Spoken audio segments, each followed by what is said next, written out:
pastor de la Iglesia Bíblica en Cristo, nuestra amada iglesia también, a quienes amamos mucho en el Señor. ¿En qué me glorío? Será el tema del estudio de esta noche y ya vamos a estar procesando la porción que nos toca en este interesante recorrido de la carta de Santiago. Hoy nos corresponde analizar los versículos 9 al 11 y vamos a aprovechar bien el tiempo, hermanos, porque tengo mucho material que compartir. Espero que la palabra de Dios nos amoneste, nos confronte, pero que al mismo tiempo también nos consuele. Leemos la lectura en Santiago, ya se los presento en pantalla, capítulo 1, versículos 1 al 9, dice así la palabra de Dios. El hermano que es de humilde condición, gloríese en su exaltación, pero es rico en su humillación, porque él pasará como la flor de la hierba. Porque, versículo 11, cuando sale el sol con calor abrasador, la hierba se seca, su flor se cae y perece su hermosa apariencia. Así también se marchitará rico en todas sus empresas. Cierto hombre de Dios llegó a decir en una ocasión lo siguiente: el dinero nos pone a prueba a todos, y las desigualdades entre nosotros es solo la sal que hace que la herida nos pique más. El dinero nos pone a prueba a todos, y las desigualdades entre nosotros es solo la sal que hace que la herida nos pique más. Hemos estado estudiando Santiago y hasta el momento hemos visto un par de cosas. En primer lugar, vimos en los versículos 2 al 4 específicamente cuál debe ser nuestra actitud ante las pruebas, y vimos cómo por el propósito que cumplen las pruebas en nuestra vida, pues podemos tener gozo, no importa las circunstancias en que nos encontremos. Eso fue lo primero. En segundo lugar, nosotros veíamos la sabiduría que necesitamos para enfrentar de una manera piadosa dichas pruebas. En los versículos 5 en adelante, Santiago dice, bueno, si alguno de vosotros tiene falta de sabiduría en el contexto de las pruebas, pues pídala a Dios, el cual da abundantemente y sin reproche y le será dada. Todo eso lo hemos desglosado. Ahora nos toca ver cómo la condición de pobreza o riqueza también ponen a prueba nuestra profesión de fe como creyentes. Escucha esto bien, hermano. La condición de pobreza o riqueza también ponen a prueba nuestra profesión de fe como creyentes. Y no quiero que pierdan de vista que esta epístola de Santiago tiene la finalidad de que podamos poner a prueba de manera satisfactoria nuestro carácter para ver si definitivamente manifestamos un carácter piadoso, un carácter cristiano. Por eso ustedes ven que Santiago nos hablará de la relación del creyente con la tentación. Eso lo veremos ya la semana que viene, si Dios quiere. Santiago nos habla de la relación del creyente con la palabra de Dios. Nos habla de la relación del creyente con el mundo. Lo veremos en 1:26 del mismo libro. Con el uso de la lengua en el capítulo 3 y muchos otros temas más que vamos a pernoctar.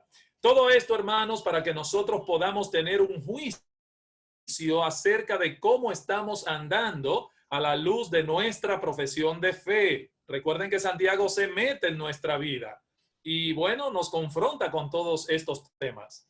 Entonces, Dios ha dejado porciones en su palabra que sirven para ayudarnos a examinarnos a nosotros mismos. ¿Con qué propósito, hermanos? Bueno, con la finalidad de que no nos engañemos. Más adelante verán que Santiago, en el capítulo 1, verso 26, dirá, si alguno se cree religioso, o sea, hay personas que se creen lo que no son, y eso lo veremos. Entonces, cualquiera puede decir que es cristiano, pero eso no es lo que hace a una persona realmente cristiana. O sea, no decirlo, sino el serlo. ¿Eres un verdadero creyente? ¿Eres un verdadero hijo de Dios? Bueno, si lo eres, estás sometiendo todas las facetas o las diferentes áreas de tu vida al señorío de Cristo. Esa es la pregunta. Y ese es precisamente el tópico que Santiago nos ayudará a contestar. Con ese fin vamos a continuar estudiando entonces el capítulo 1 y ahora vamos a considerar los versículos 9 al 11. Esto solamente a modo de introducción.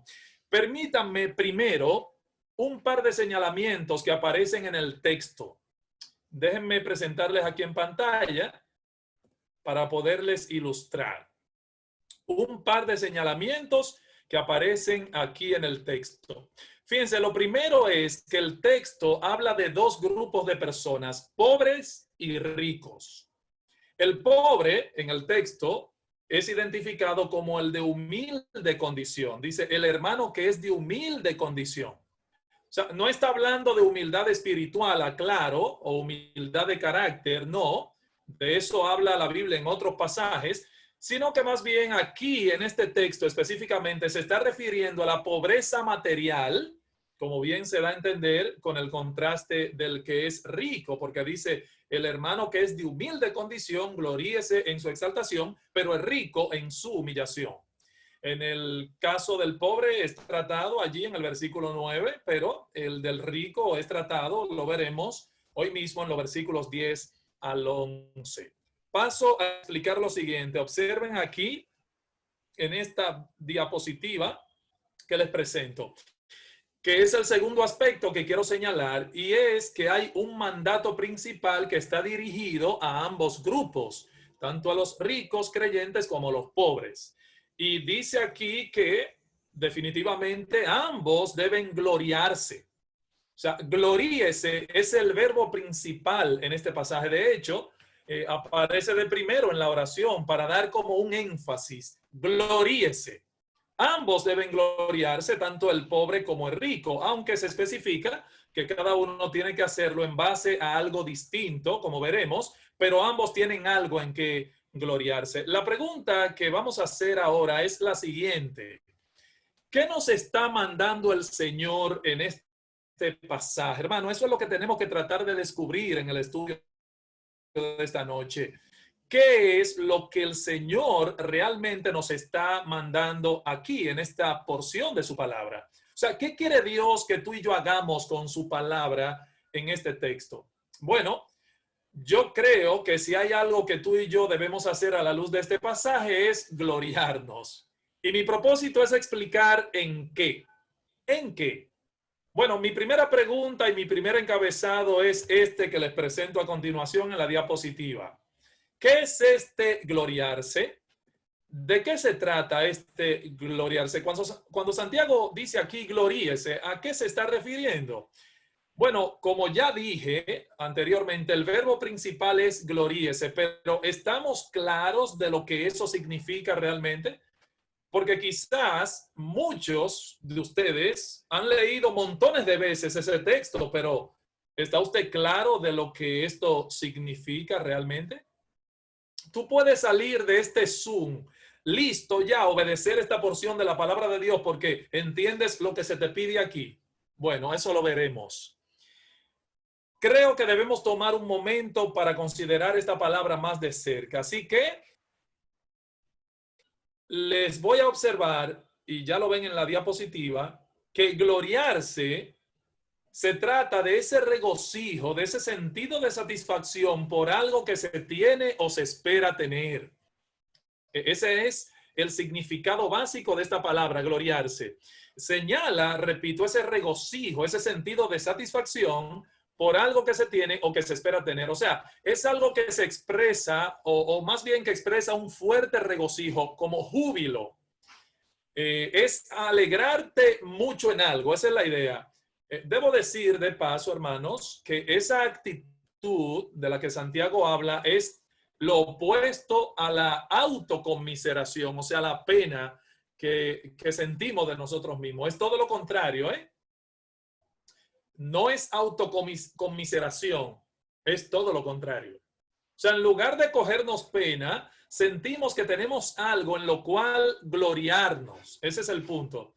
Y me gusta cómo un comentarista expresa que esta palabra significa una confianza gozosa y triunfante. O sea, es como, por ejemplo, déjenme ilustrárselo. Cuando uno era niño, ¿verdad? Que gustaba como hacer comparaciones entre un objeto y otro. El mío es mejor que el tuyo. y nos gloriábamos en eso. ¿Ah? Cuando niños. Obviamente, la incredulidad, como siempre, interviene y juega su papel en el hecho de que no nos gloriemos en lo que ya tenemos y en lo que ya somos en Cristo. Es como a una persona que le dicen, mira, te voy a dar tal cosa. Y el otro responde, oh sí, cuando yo lo vea lo creo. Y muchas veces, hermano, le decimos eso a Dios. Le decimos lo mismo a Dios. Él nos dice lo que tenemos, Él nos dice lo que somos, nos dice, bueno, hasta lo que tendremos, y resulta que con nuestra actitud nosotros le decimos, oh sí, eso hay que verlo, porque ahora mismo yo me estoy tragando un cable, mi situación económica está mal, tengo mis hijos enfermos, me van a botar de la casa, me van a quitar la casa donde vivo, la renta, no la puedo pagar. Entonces, lamentablemente, la incredulidad viene y nos arropa. Esta palabra gloriarse aparece varias veces a lo largo de la Biblia, como les voy a mostrar ahora. Así que voy a citar algunos pasajes, tanto en el Antiguo como en el Nuevo Testamento, para que tengamos una idea. En Romanos capítulo 5, véanlo ahí en pantalla, Romanos capítulo 5, el versículo 2 al 3 dicen, porque también tenemos entrada por la fe a esta gracia en la cual estamos firmes y nos gloriamos en la esperanza de la gloria de Dios. Y no solo esto, sino que también nos gloriamos en las tribulaciones. No es que somos masoquistas, sabiendo que la tribulación produce paciencia. Ya Santiago nos enseñó eso también. Ahí mismo en Romanos 5:11 dice, y no solo esto, sino que también nos gloriamos en Dios por el Señor Jesucristo, por quien hemos recibido ahora la reconciliación. Más textos bíblicos, se lo muestro ahí en pantalla. Primera de Corintios capítulo 1, versículo 31, que dice, para que como está escrito, el que se gloría, pues gloríese en ¿quién? En el Señor. Corintios también 12:9, la segunda carta, cuando Pablo le pidió a Dios que le quitara ese aguijón, dice que Dios le había dicho a él, bástate mi gracia porque mi poder se perfecciona en la debilidad. Por tanto, dice Pablo, de buena gana me gloriaré más bien en mis debilidades para que repose sobre mí el poder de Cristo. Y como si esto fuera poco, Gálatas 6:14 dice, pero lejos esté de mí gloriarme, sino en la cruz de nuestro Señor Jesucristo, porque en el mundo me es crucificado a mí y yo al mundo. Filipenses capítulo 3. Filipenses capítulo 3, ahí mismo, versículo 3, dice, porque nosotros somos la circuncisión, los que en espíritu servimos a Dios y nos gloriamos en Cristo Jesús, no teniendo confianza en la carne. Salmo 34, versículo 2, en Jehová se gloriará mi alma, lo oirán los mansos y se alegrarán. Y Salmo 44, 8 dice, en Dios nos gloriaremos todo el tiempo y para siempre alabaremos tu nombre. También me gustaría enseñarles aquí en pantalla lo que dice el Salmo 105, versículo 3, que habla de ese gloriarse. Dice, gloriaos en su santo nombre, alégrese el corazón de los que buscan a Jehová. Y Jeremías 9:24, que me encanta ese pasaje, donde dice que no se alabe el rico en su riqueza, ni el sabio en su sabiduría, ni el valiente en su valentía, sino que dice, mas alábese en esto el que se hubiere de alabar, en entenderme y conocerme que yo soy Jehová, que hago misericordia, juicio y justicia en la tierra, porque estas cosas quiero, dice Jehová. Es interesante. Gloríese en el Señor. Lejos esté de mí gloriarme, sino en la cruz de Cristo. Nos gloriamos en las tribulaciones, dice el apóstol Pablo, sabiendo que esto, bueno, produce paciencia, un carácter probado. Entonces, habiendo visto el significado de la palabra gloriarse o gloríese, ¿verdad? Que usa Santiago en el capítulo 1. Mi segunda pregunta a la luz de Santiago 1:9 al 11 es la siguiente. Véanlo. ¿A qué grupo pertenezco? Porque Santiago aquí está hablando de dos grupos. ¿A qué grupo pertenezco? Yo pienso que con esta palabra Santiago reconoce la presencia tanto de ricos como de pobres en la iglesia de Cristo. Miren, hermanos, estudiando el pasaje, estuve pensando que los promotores del mal llamado evangelio de la prosperidad Tendrían que hacer aquí gimnasia exegética para poder explicar ese pasaje. Yo la verdad es que no sé cómo ellos se hacen para explicar pasajes como esto, porque para ellos, los promotores de ese falso evangelio de la prosperidad, la llamada superfe, para ellos los pobres son como miembros de segunda categoría en la iglesia. Y esto así, según ellos, por causa de su incredulidad. O sea, ellos, como no creen realmente en Dios, por eso tienen pobreza. Pero resulta que Santiago los considera miembros dignos de la familia de la fe. Noten el versículo 9. El hermano, o sea que reconoce su presencia, mírenlo ahí, versículo 9. El hermano que es de humilde condición, gloríese en su exaltación. Eran parte de la iglesia primitiva. Hermanos humildes, hermanos pobres. Había muchos pobres. No sé de verdad cómo los que enseñan el evangelio de la prosperidad se hacen para tratar con pasajes como este y cómo evalúan la condición de la iglesia en sus inicios. No sé de verdad. Pero muchos, incluso en la iglesia primitiva, habían sido despojados de sus posesiones sin tener ningún tipo de amparo del gobierno. El gobierno no le daba fase a esos hermanos, ni le daba subsidio, ni para mí, como se llame, no sé, lo que hay ahora aquí, por ejemplo, en República Dominicana, o quédate en casa, no le daban ningún tipo de ayuda. Entonces, es interesante que eran los días de los apóstoles donde se hacían milagros, pero había pobres. Esa era la realidad.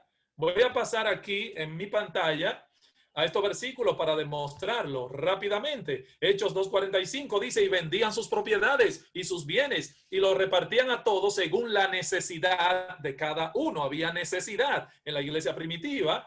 Primera de Corintios capítulo 1, verso 26, pues mirad, hermanos, vuestra vocación o vuestro llamado, que no sois muchos sabios según la carne, ni muchos poderosos, ni muchos nobles, sino que lo necio del mundo escogió Dios para avergonzar a los sabios, y lo débil del mundo escogió Dios para avergonzar a lo fuerte, y lo vil del mundo y lo menospreciado escogió Dios, y lo que no es para deshacer lo que es.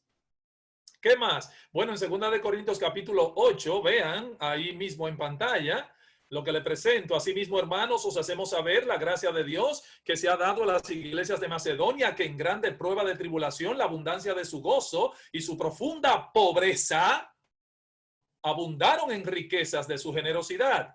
Pues doy testimonio de que con agrado han dado conforme a sus fuerzas y aún más allá de sus fuerzas, pidiéndonos con muchos ruegos que les concediésemos el privilegio de participar en este servicio para los santos, hablando de la ayuda a los santos que se daba en la iglesia primitiva. Entonces, fíjense que de acuerdo a este texto, hermanos de profunda pobreza se despojaban de lo suyo. ¿Para qué? Para dar a otros hermanos que estaban en otros lugares, en otras áreas. Ahora, en la iglesia primitiva también habían ricos. Ese punto es importante. No solamente habían pobres, así como habían pobres, también habían ricos. Platón, el filósofo griego, una vez dijo que era imposible para un hombre ser eminentemente rico y eminentemente bueno a la vez. Eso decía Platón. Es imposible para un hombre ser eminentemente rico y eminentemente bueno. Claro, la Biblia reconoce la dificultad que Platón estaba planteando aquí, pero yo creo que a Platón se le fue la mano ahí, como decimos en buen dominicano, se le fue la mano a Platón. Fue Jesucristo el que llegó a usar la conocida expresión, otra vez os digo, Mateo 19:24, otra vez os digo que es más fácil para un camello pasar por el ojo de una aguja que entrar un rico en el reino de Dios. Sin embargo, mis hermanos, debo decir, para ser justo, que la Biblia también nos habla de personas piadosas que también eran muy ricas. Les cito el ejemplo. Job era rico y contaba con el favor y la aprobación de Dios. ¿Quién más? Zaqueo era un hombre rico y se convirtió al Señor. También leemos de Mateo, de José de Arimatea, que era rico. Ahora, lo que sí realmente debemos reconocer en este punto es que en ocasiones cuando se menciona a los ricos es para amonestarlos. Por ejemplo, le puedo citar el caso de muchos corintios que cuando iban a la Santa Cena, ¿verdad? Cuando se hacía el banquete previo a la Santa Cena, dice que muchos querían hacer alarde y hacían un despliegue de los buenos platos que llevaban y querían avergonzar a los hermanitos que no tenían nada. Y entonces Pablo los reprende a ellos y les dice, pues ¿qué? ¿No tenéis casas en que comáis y bebáis? ¿O menospreciáis la iglesia de Dios y avergonzáis a los que no tienen nada? Eso pasaba en la iglesia de Corinto. ¿Qué os diré? Dice Pablo, os alabaré. En esto no os alabo. Y en Timoteo, en la primera carta, capítulo 6, verso 17, Pablo dice a Timoteo, Timoteo, a los ricos de este mundo manda que no sean altivos, ni pongan la esperanza en las riquezas, las cuales son inciertas, sino en el Dios vivo que nos da todas las cosas en abundancia para que las disfrutemos. Que hagan bien, que sean ricos en buenas obras, dadivosos, generosos, atesorando para sí buen fundamento para lo por venir, que echen mano de la vida eterna. ¿Se dan cuenta? Cuando muchas veces en la Biblia se les habla a los ricos es para darle alguna amonestación. Ok. Habiendo hablado entonces Santiago de las pruebas, de la necesidad de la sabiduría y del peligro de ser creyentes de doble ánimo o de doble alma, ahora Santiago nos va a decir que la manera de nosotros evitar ese peligro, seamos ricos o pobres, es usando la sabiduría para hacer una evaluación apropiada de nuestra condición en la vida. Eso es importante. Y viene pregunta, cambio en la pantalla de diapositiva. ¿Cuál es el patrón de referencia, hermanos? Vamos a ver qué significa la palabra rico aquí, la palabra griega plousios. ¿Qué significa esto? ¿A qué grupo perteneces tú? A ver, de estos dos que Santiago está mencionando, ¿cómo tú vas a obedecer este pasaje? ¿Cuál es el patrón de referencia? Más bien, la palabra rico, explico, que usa Santiago aquí, denota a alguien que no necesita trabajar para poder vivir. Señores, eso es increíble. La palabra rico, ahí repito, denota a una persona que no necesita trabajar para poder vivir. O sea, es alguien que tiene para vivir y para dejar a sus próximas generaciones. Esa es la palabra rico que se usa ahí. Es una palabra muy importante. Sin embargo, yo pienso que si somos más flexibles con la clasificación, hay un sentido realmente en el que todos podemos gloriarnos en aquello que los pobres son mandados a gloriarse y en aquello que los ricos son mandados. ¿Por qué, hermanos, digo esto? Porque todos tenemos a otros por encima y por debajo nuestro. Eso es importante. Por eso pregunto, ¿cuál es el patrón de referencia aquí? De manera que todos podemos decir en un sentido, no. Yo materialmente soy rico comparado con este o con aquel. Pero si me comparan a la luz de este o aquel, soy menos. O sea, hay algo relativo en este asunto, es lo que quiero decir. Por ejemplo, el estándar de riqueza y pobreza de los países desarrollados no es el mismo de los países del tercer mundo como el nuestro, como República Dominicana. No es el mismo. Hay ricos en el mundo que si se ven, por ejemplo, como ciertos ricos de nuestro país, mire, estarían temblando de miedo. Claro, hay gente en el mundo, yo estoy hablando de gente ya, bueno, multimillonaria, que si se ven como algunos ricos de República Dominicana se caen muertos. O sea, se dan cuenta, hermano, hay algo de relativo en el asunto aquí. O sea, el rico de nuestro país no necesariamente, diría yo, entra en la revista Forbes, en la lista de multimillonarios famosos del mundo. ¿Por qué? Porque allí hay otra categoría mucho más exclusiva. De manera, hermanos y hermanas, que el texto o en el texto que estamos mirando en esta noche hay suficiente material para que independientemente de nuestra condición, nosotros apliquemos esta porción de la palabra de Dios en nuestro caso particular. De hecho, yo creo que tenemos algo que aprender de lo que se le manda al pobre, pero también hay algo que tenemos que aprender de lo que se le manda al rico. ¿Por qué? Porque yo no creo que ninguno de nosotros está en el extremo superior o en el extremo inferior. Usted siempre tendrá más que algunos y menos que muchos. ¿Entiende? Entonces, tenemos también que aplicar un principio de clasificación específico y un principio de clasificación más flexible en el que nosotros podamos encajar para aplicarnos ese gloríese en la exaltación o en la humillación. Así que ya hemos visto entonces qué significa este gloríese y tenemos una idea. Y hemos visto también a qué grupo pertenecemos y tenemos una idea. O a qué grupo pertenezco de manera personal para que cada quien se vea en el espejo y llegue a la conclusión. Pero yo quiero que pasemos ahora al tercer encabezado, rapidito aquí. ¿En qué me glorío, Pastor Monegro? Entonces, ¿en qué me glorío? ¿En qué debemos gloriarnos tú y yo, mi hermano? ¿Cómo debemos irnos hoy de este estudio bíblico cuando salgamos de Zoom? Bueno, este pasaje nos está haciendo un llamado a tener una estimación correcta de la vida. Hermanos, importante esto. Este pasaje nos está llamando a tener una estimación correcta de la vida. El gozo en las pruebas de la que Santiago nos habló en el versículo 2, que ya estudiamos la semana pasada, tiene una relación directa con estos versículos. Claro que sí. Nuestro gozo en las pruebas tiene un sustento seguro si tenemos una evaluación correcta de nuestras circunstancias materiales. Ahora, yo creo que la preocupación principal aquí no es el asunto de la pobreza o de la riqueza, no. Yo pienso más bien que es la reacción del creyente ante su condición, sea rico o sea pobre. O sea, Santiago no me está diciendo nada aquí con el fin de eliminar las diferencias económicas entre los hermanos, no. La preocupación principal de Santiago es un asunto de actitud. Actitud, palabra que he usado mucho hasta el momento, a lo largo de esta serie. Voy a cambiar aquí esta parte. Fíjense. La actitud de una persona hacia las cosas materiales es un buen índice de su condición espiritual. Hermanos, vamos a repetir esto. La actitud de una persona hacia las cosas materiales es un buen índice de su condición espiritual. Es un medidor de cómo está nuestra alma. ¿Cómo te relacionas tú con lo material? Es bueno que tú reflexiones en esa pregunta en esta noche. ¿Cómo te relacionas tú con lo material? O sea, eso habla mucho de tu espiritualidad, mi hermano.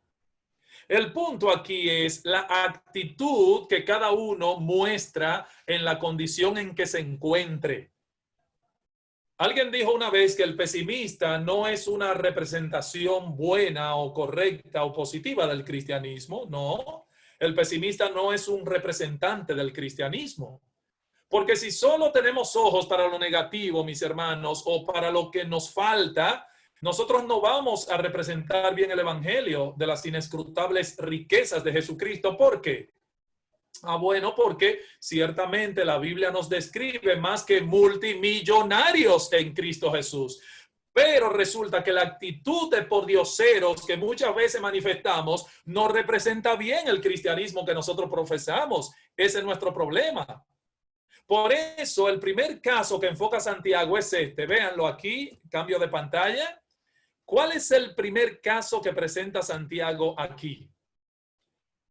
El caso del pobre rico. Vamos a ver dos cosas. El caso del pobre rico y luego veremos el caso del rico pobre. Pero primero veamos el caso del pobre rico. Vean lo que dice Santiago, capítulo 1, versículo 9, donde les estoy mostrando aquí. Dice, el hermano que es de humilde condición, gloríese en su exaltación.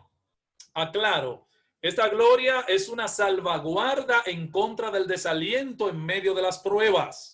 Santiago nos está diciendo que lo que debe predominar en nuestro espíritu, hermano, es la riqueza que tú y yo tenemos en Jesucristo. Esta es la explicación del gozo que los creyentes de la iglesia primitiva experimentaban aún en medio de pobrezas y calamidades. Miren lo que dice ahí en 1 de Juan 3:1. Ahí lo estoy mostrando en pantalla, lo aclaré bien. ¿Qué dice? Mirad cuál amor nos ha dado el Padre para que seamos llamados hijos de Dios. Es una admiración. ¡Wow! ¡Eureka! ¡Qué descubrimiento! Mirad cuál amor nos ha dado el Padre. ¿O quieren más? Observen, hermanos, que esto es algo que se le dice al creyente. O sea, la exhortación de Santiago no está dirigida al pobre como pobre, sino al pobre como creyente. Eso es importante que lo subrayen. No todo hombre con la condición económica de Lázaro será llevado al seno de Abraham. ¿Usted sabía eso? No. No todo hombre con la condición económica de Lázaro será llevado al seno de Abraham. Por eso es que Santiago no nos está diciendo que la pobreza es en sí la virtud aquí. No. La realidad es que un hombre puede ser o estar en miseria aquí y allá también. Aquí puede ser un miserioso, una persona pobre, pobreza extrema, y también allá. Pero el que es creyente tiene que gloriarse en lo que ha venido a ser como miembro de la familia de Dios. O sea, en lugar de estar resistiéndose a causa de su pobreza y de vivir sumido en el descontento, hermano, recuerde que es usted un príncipe de rey de reyes y señor de señores, un heredero de la gloria. Es usted. O sea, las riquezas espirituales, hermano, este es mi punto, las riquezas espirituales que nosotros poseemos sobrepasan por mucho la pobreza presente que podemos tener. Por esta razón, el creyente no debe andar cabizbajo, no debe andar dando pena, hermano, no. Cuidado, porque de pronto nos podemos ver hasta peleando nosotros mismos con la providencia de Dios. Mi hermano, cuando tú evalúas tu condición económica, ¿en qué te fijas? Piénsalo. Cuando tú evalúas tu condición económica, ¿en qué te fijas? O sea, ¿te fijas en lo que el otro tiene o en lo que el otro no tiene o en lo que tú tienes? No, hermano, la realidad es que la gran mayoría se fija en lo que el otro tiene. Pero cuando lo hace, normalmente se fija en aquellos que tienen más que él.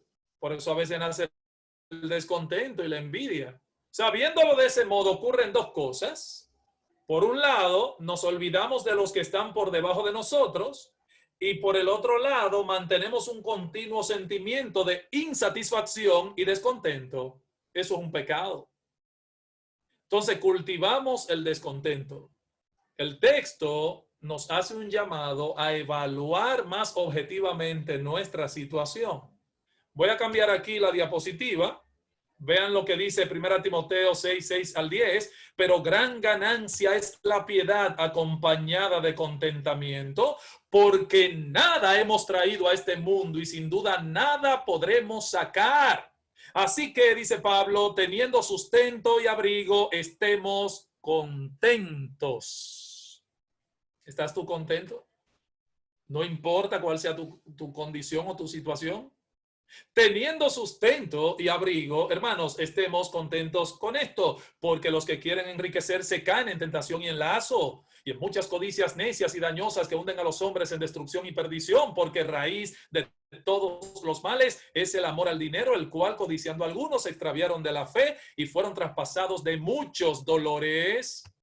Y miren lo que sigue diciendo en Filipenses 4, 11 al 13, el apóstol Pablo preso en Filipos, amarrado a un soldado romano cada 8 horas, se lo cambiaban, estaba pasando necesidad, escasez, y dice Pablo, no lo digo porque tenga escasez, pues he aprendido a contentarme cualquiera que sea mi situación, sé vivir humildemente y sé tener abundancia, en todo y por todo estoy enseñado, así para estar saciado como para tener hambre, las dos cosas. Así para tener abundancia como para padecer necesidad. Todo lo puedo en Cristo que me fortalece. Hermanos, hay suficiente en Cristo como para que estemos continuamente con un sentido de satisfacción en Dios y en la obra que Él ha hecho en nosotros. Somos más que multimillonarios espiritualmente. Voy a pasar a esto, a la próxima diapositiva. Dice Santiago 2:5, y ahí llegaremos y vamos a explicar después ese texto cuando lleguemos al capítulo 2. Hermanos míos, amados, oíd, ¿no ha elegido Dios a los pobres de este mundo para que sean ricos en fe y herederos del reino que ha prometido a los que le aman? ¿Y qué más? Hermanos, oigan lo que dice 2 de Corintios 6:10, véanlo ahí en sus pantallas. Dice que nosotros los cristianos, los creyentes, estamos como entristecidos, fíjense, como entristecidos, mas siempre gozosos, como pobres, mas enriqueciendo a muchos, como no teniendo nada, mas poseyéndolo todo.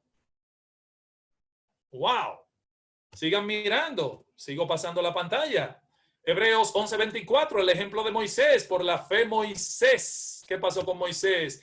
Moisés, hecho ya grande, rehusó llamarse hijo de la hija de Faraón, escogiendo antes ser maltratado con el pueblo de Dios que gozar de los deleites temporales del pecado.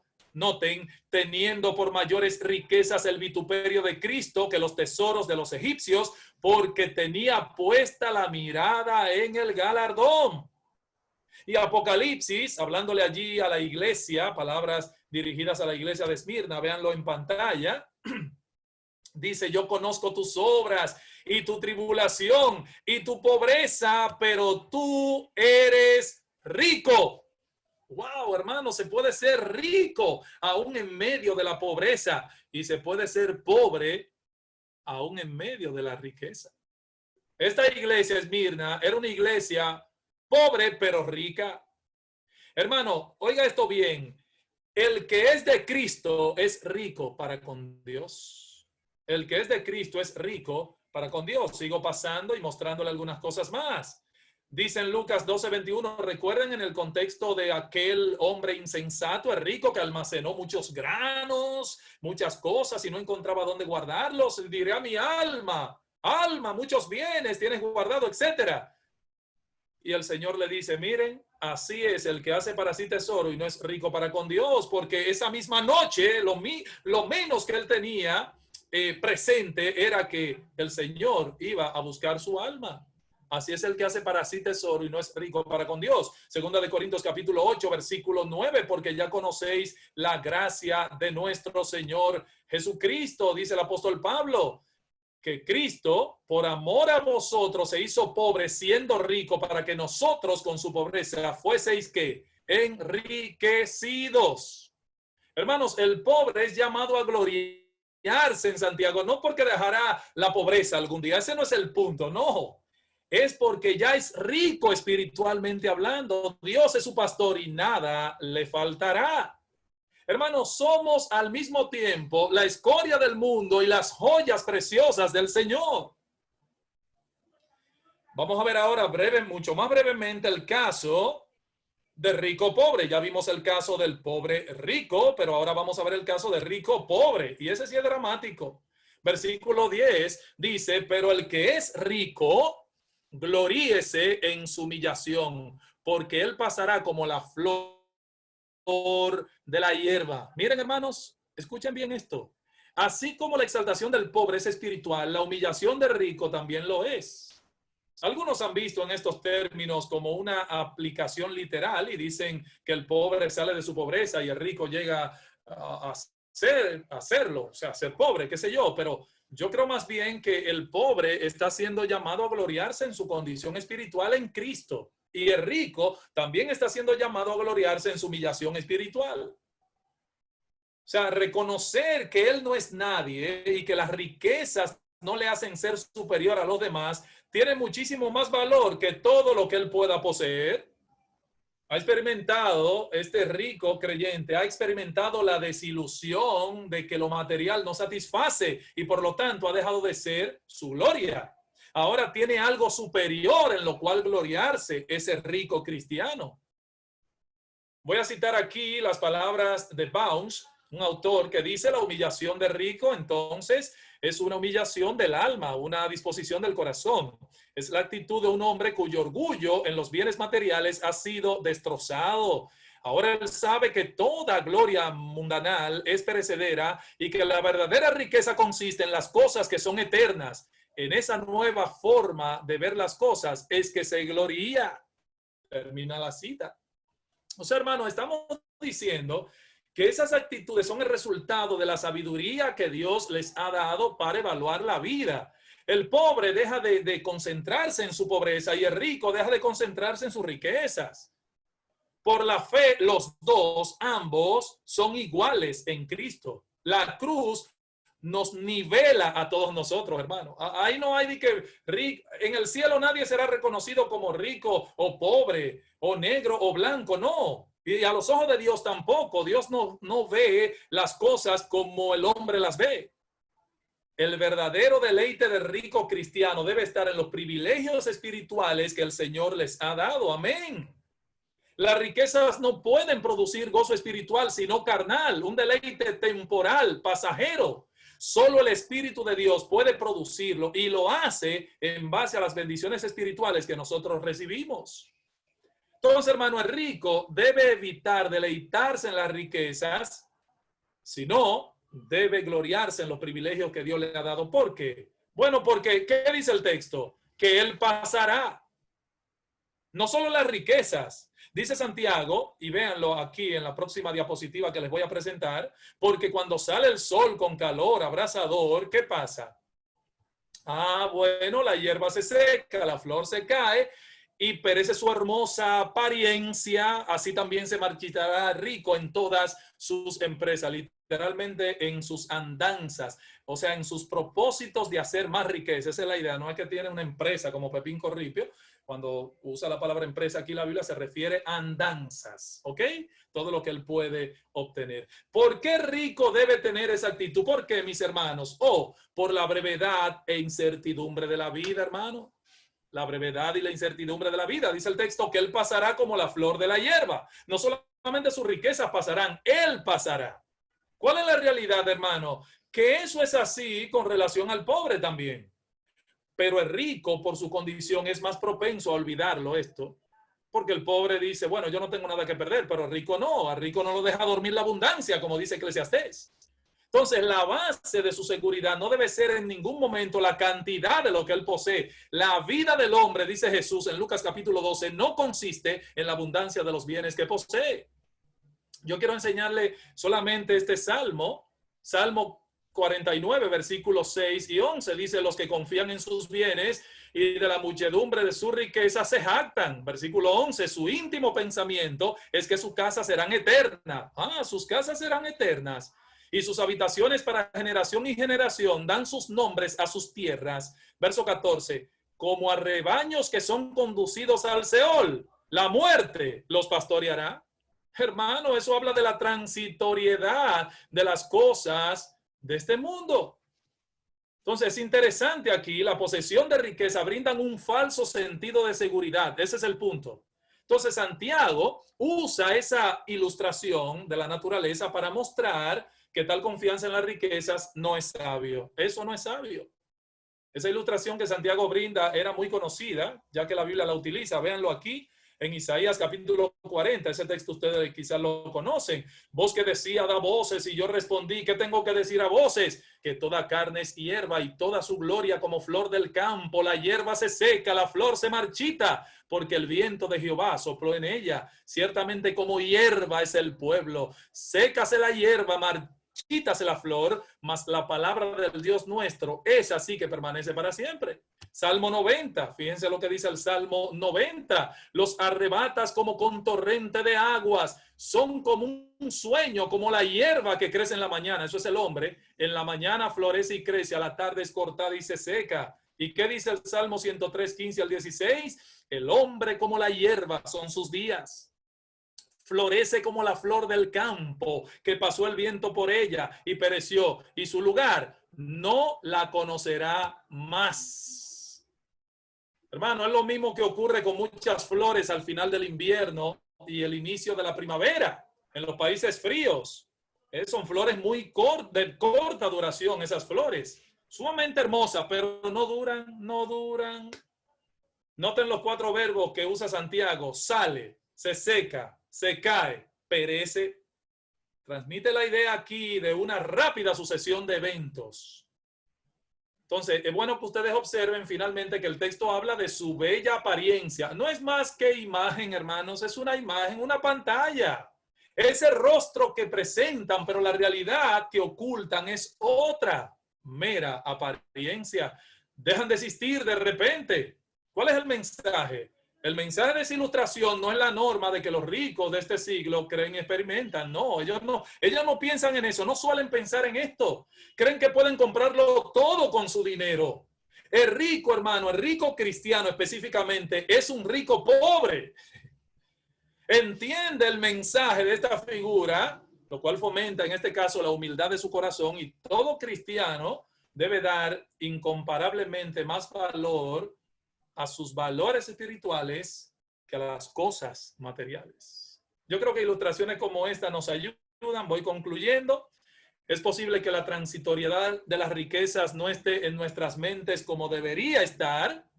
Por eso verlas a la luz de esta comparación alumbra, hermanos. Cuando las vemos a la luz de la eternidad, son tan pasajeras como la hermosura de las flores. Hermosísimas, pero en poco tiempo se marchitan y se secan. Pronto son olvidadas. Las riquezas tienen su hermosa apariencia, es verdad. Tienen su lado bonito, la riqueza, es cierto, su lado hermoso. Pero ese lado no será de larga duración.